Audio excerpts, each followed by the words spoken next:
Hello, everyone. I am Brady Bridges, and I'm the broker and owner of Reside Real Estate here in Fort Worth, Texas.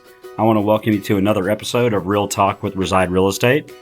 We are a top producing team here in Fort Worth, Texas, and we want this podcast to be a resource for anyone looking to learn more about real estate and the great city of Fort Worth, Texas.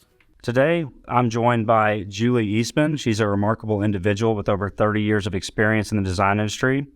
She's a graduate of Stephen F. Austin and has been involved in design in one way or another since 1988.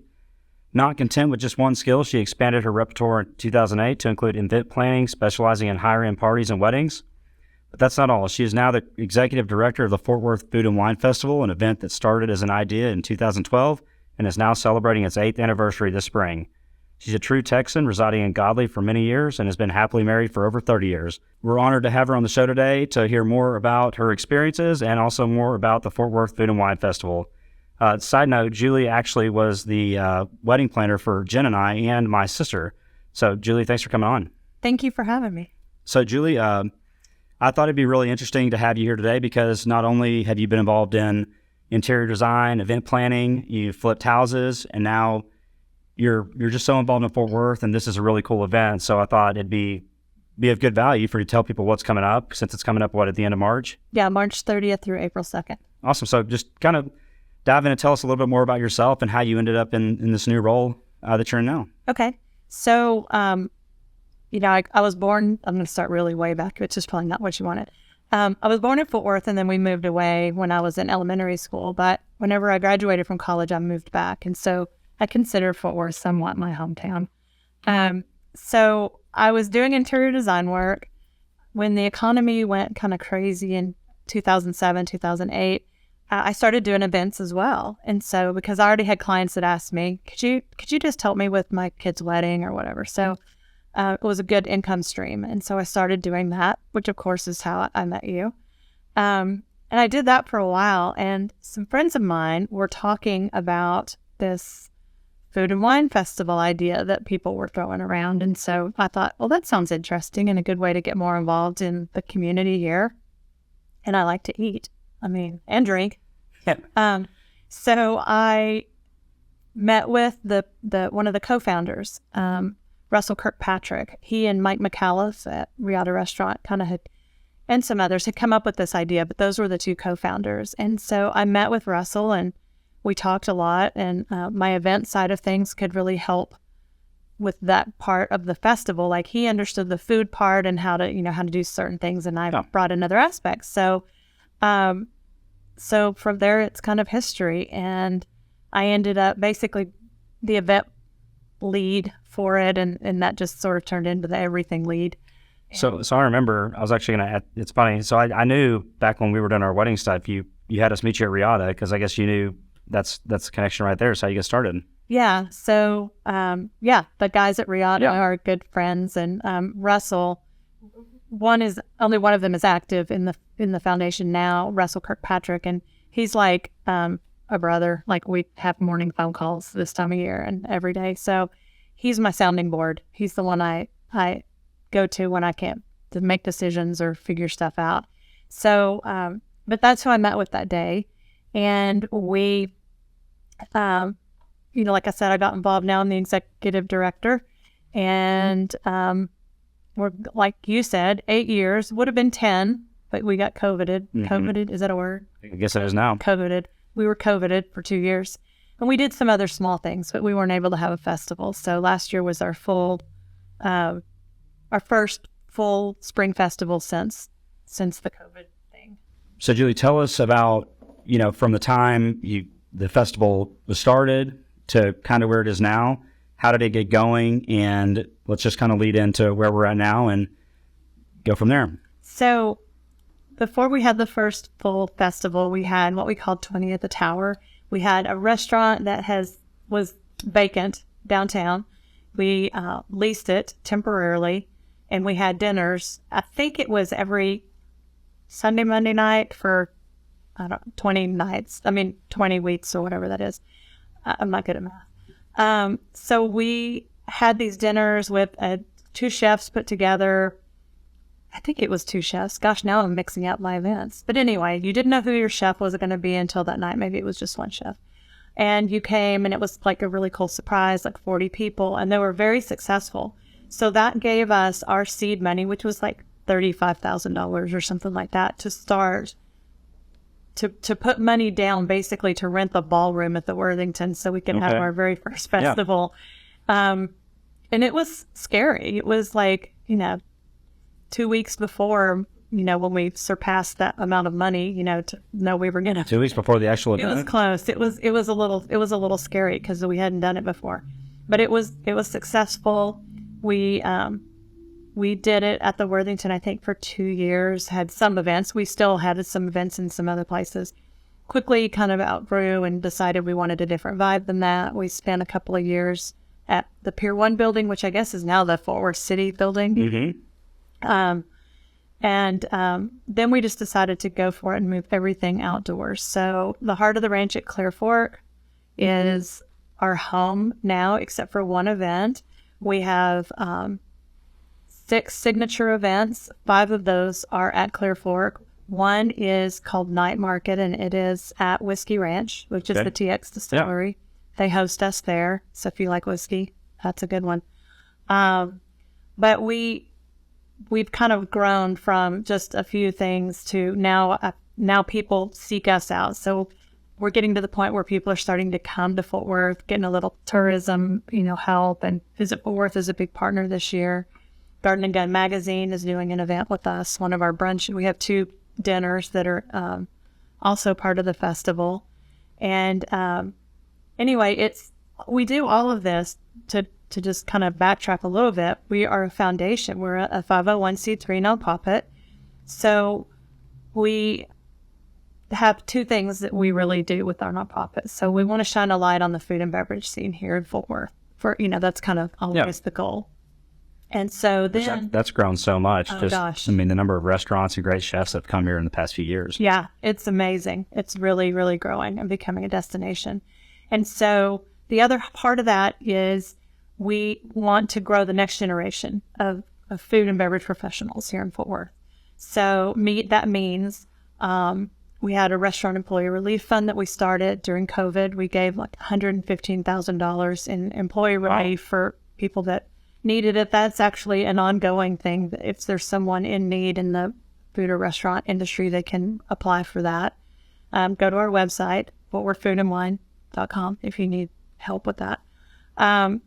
But we also do a culinary conference for high school students where they can come and learn from professionals. They can learn about all the different aspects of the food industry, not just working in a restaurant. They can learn about farming, food science. That's really cool. All these, all the hospitality, different things. So we just and especially the access to some of the guys that are here in town. They're great businessmen as well. So just learning about the business aspect, I'm sure, is huge. Yeah, our guest speaker at that conference was Graham Elliott. He is part of Far Out Hospitality now, which is Philippe Armenta's group. Okay. With Ria's and Best Cafe and Tavern and Pacific Table. And he is like a really, I don't know how I tuned into that you are, but he's a really famous chef. He has Michelin stars and he's done all the TV things. And he was our speaker, and he now lives in Fort Worth. So it's kind of exciting to have people like that right here. And then it grows your support for what you're doing. I mean, all these people that are passionate about it, I mean, it just gets behind you. Yeah, I mean, it was great. The kids all they stood in line forever to get their picture made with him, and they were so excited. But they're also excited because they get to hear all these other speakers. It's a diverse group that come and speak. They get to hear from, oh gosh, now I'm going to not think of the right name. So Jonathan Morris with Hotel Dries came and spoke about starting up this little boutique hotel from this idea that he had and how he went through that process. And so it was pretty varied. It wasn't just, hey, I'm a chef, come cook in my restaurant, because there's more to it than that. It just because you're going to culinary school. And our high schools have these amazing programs. I grew up in a different town, but you can go to a culinary program, like start when you're a freshman. It's like a 4-year program in the high school where you can learn about being a chef and cooking and doing all those things. It's kind of cool. I didn't know that was a thing. So let's go more into the actual event. So now events coming up, what is the process you go through for for picking the people that are going to be participants, or the restaurants, the vendors? What does that look like for planning all that? That has to be a massive job and undertaking. So how do you do that? It is a massive job. We have a lot of committees, a lot of volunteers. We have 2 paid employees, myself, and we have a foundation administrator. Then we have some people that work on contract basis, our PR team and things like that. But we have a sea of volunteers. And our volunteers make up our chef committee. We have a beverage committee. We have a volunteer committee. We have, there's all these. It's turned into a committee. There's a committee for the committees. But it's turned into a great system of people that really kind of click together really well.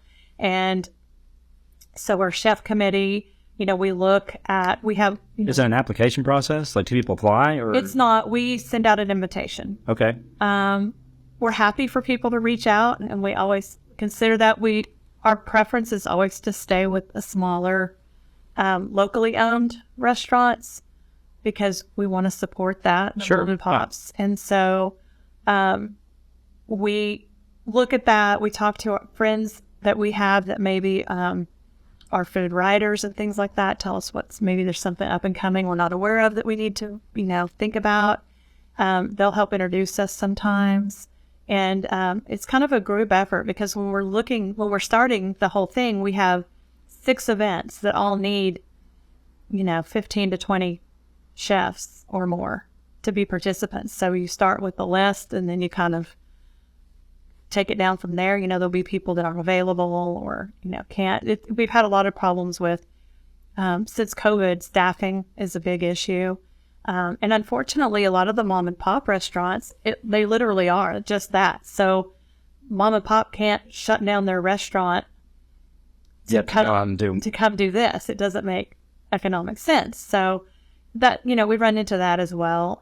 This year we raised enough money that we're offering a chef stipend. So every chef will get a $500 stipend to help pay for food or whatever they need. So this is really a showcase for those people to come out and just let people try their food and try to get their name out there more. Yeah. So once you buy a ticket, you get to come into the festival and eat and drink all you can responsibly have. So they give you smaller samples, like they're more like bites, so Sure. You can try the different things.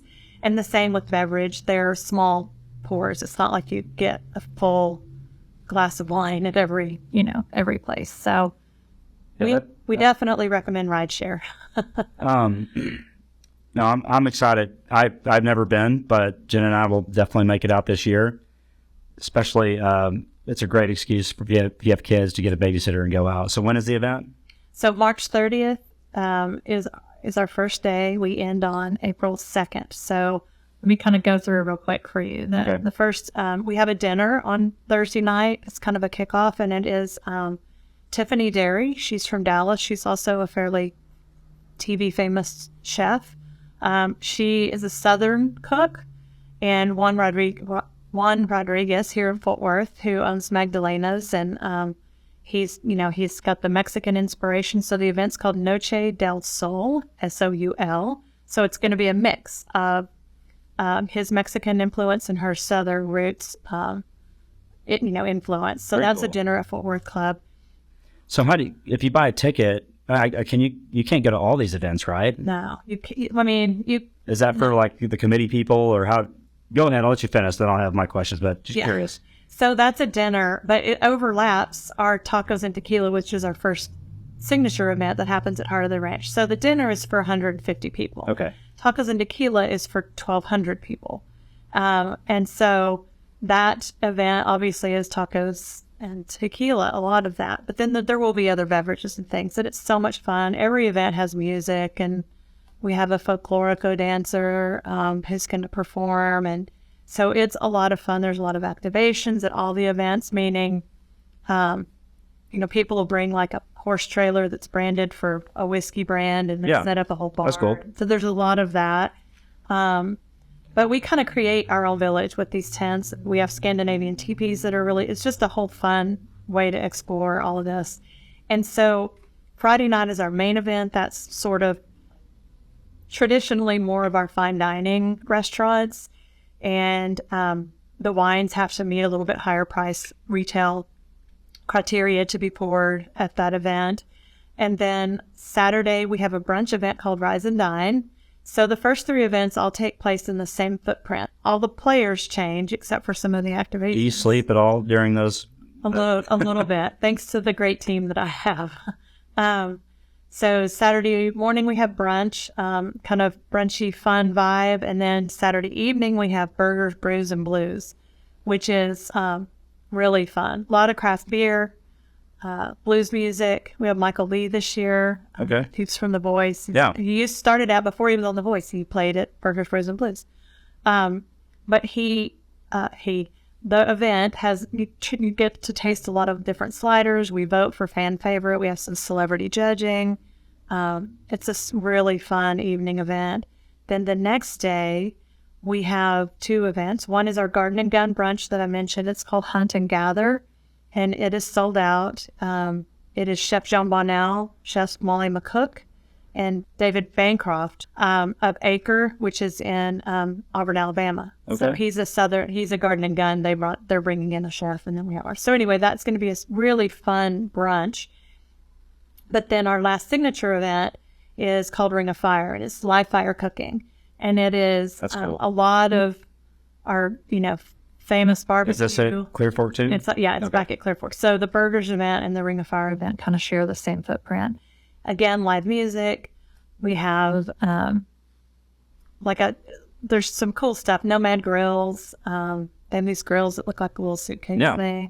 They're going to be there. The burn shop is going to be there showing off their stuff. And then we have a really cool Bettina Miller. So there's a company called M&M Barbecue Company, and they make really cool cooking, like grills and smokers. Okay. And the wife, has a podcast called Babes of Q. And so it's all about women in barbecue. It's a great name. So we're having, they're going to do a little fun thing together, some different women, 2 of the women from Goldie's Barbecue, one from South Texas. Sound like you've got it set up great for a lot of exposure from a lot of different ways and a lot of really fun events. Well, we try to mix it up. I mean, every year, do something different, like the Babes of Q, bringing that in kind of, a lot of people don't think about the women that are involved in barbecue too. You just think of the guys. And so that's kind of a fun little activation. I think one of the Real Housewives of Dallas, although I'm not supposed to say that, I think one of them is joining in on that fun with that Babes of Q thing too, for some reason. So for people that are interested, I guess they've learned what they kind of expect. How else can people get involved besides just attending the event? So if you follow us on Instagram or Facebook, it's really easy to find Fort Worth Food and Wine Festival. I think Insta's Fort Worth FWF. We post all the time when we're needing volunteers. You can always go to our website.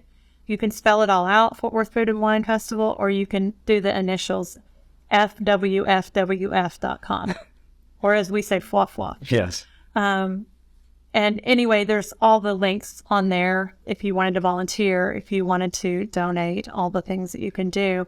We do have some fun things that we sold out of this year. You were asking, do you go to every event? Well, we did sell, it sold out very quickly, a weekender pass. And that basically gets you into every single event. But what we also found is people that want to pay more may not want to come to every event. So we have a level called the connoisseur level. Mm-hmm. And that one is a buy-in. It's half donation, half tickets. So you are able to choose the events you want to go to, but you can choose, I don't want to go to every event, but I want to bring our best couple friend with us. So I just want 4 tickets to this event. So they're able to choose how they want to spend their ticket dollars. That's great. So it's kind of a fun little elevated. How many people do you expect on this year? There'll be over 7,000 over the weekend. It will depend, but each event ranges from the smallest is 1,000. Well, except for the dinners, but the Whiskey Ranch event is 1,000. Everything at Clear Fork is 1,200 to 1,300 guests per event. So that's great. Yeah. I'm happy for you. Yeah. This seems right up your alley. I mean, what you did for us seems easy compared to what you're doing now. Oh, right. It is. I couldn't do it without the team. Well, and you've always loved solving problems. So I want to switch off of this a little bit. Okay. So you did some house flipping too, right? I did. I wouldn't say I was really successful at that. Like, that's probably like, don't quit your day job. But it was fun. I had a client, one of my design clients, and we kind of joked around about, hey, let's flip some houses. And one day she's like, I think I really do want to do that. And so we bought a house. The first one was in Ridgely Hills. Okay. And, they were great, but we bought in a higher price range as opposed to like keeping it simple. We got, like way involved. And the thing I will take away from my flipping experience. What's your piece of advice for people getting into flipping? Oh God, don't. No. Just be careful what price point. You never know. The markets, I'm not good at reading the market for one thing. So that was probably not my best thing. But what I learned is I would transform these houses, like, take out walls and do all these things. I mean, completely change these houses. But the bottom line is when you sell that house, nobody knows what it looked like before. Mm-hmm. You're the only one. So it's not like you're saying, look what it was, and now look what it is. The love of labor of what you've done. Yeah, so they don't see that. And so you can't put as much value in your vision of changing the way it looks. It's just the end product that matters. And I think, it's easy to get caught up in, wow, we took out walls. We added 2 bathrooms and 2 bedrooms upstairs, with all the things we did. But nobody knows those weren't there. They just look at the finishes and how it functions for them. So one of the things I ask everybody is, what do you love most about Fort Worth? And what would you tell people who are maybe not from this area coming in? Like what is great about the city of Fort Worth? Oh gosh, there's a lot of things. We do have a really good food and beverage scene. Like we have it's like really cool. And we have these great areas. Like, we have the stockyards and we have the museum district and so it's like there's different areas. Like the college kids kind of go to one area and the certain people, like do the different things. We have that whole culture built around the rodeo. Like I love that. And I would say we have one of the best museum districts of anywhere. I mean, including that other city to the east of us. We have great museums with great collections. And those are all, it's hard to put my finger on one thing, but it does still have that small town thing a little bit. I mean, I grew up in a really small town for part of my life.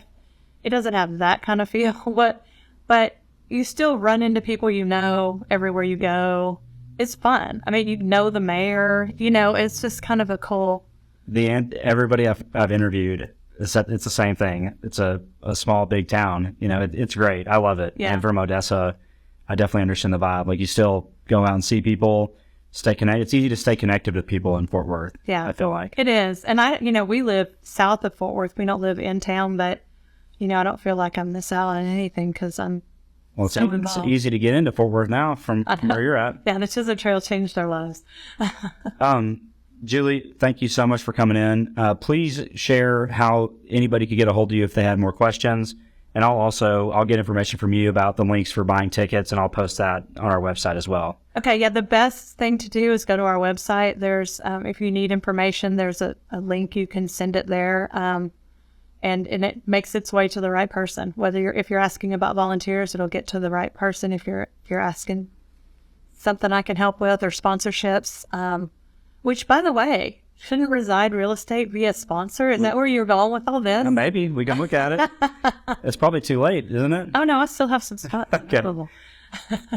Well, guys, this was another episode of Real Talk with Reside. Julie, thank you again for coming in. If we can be a resource to you in any way, please feel free to reach out. Thanks for listening.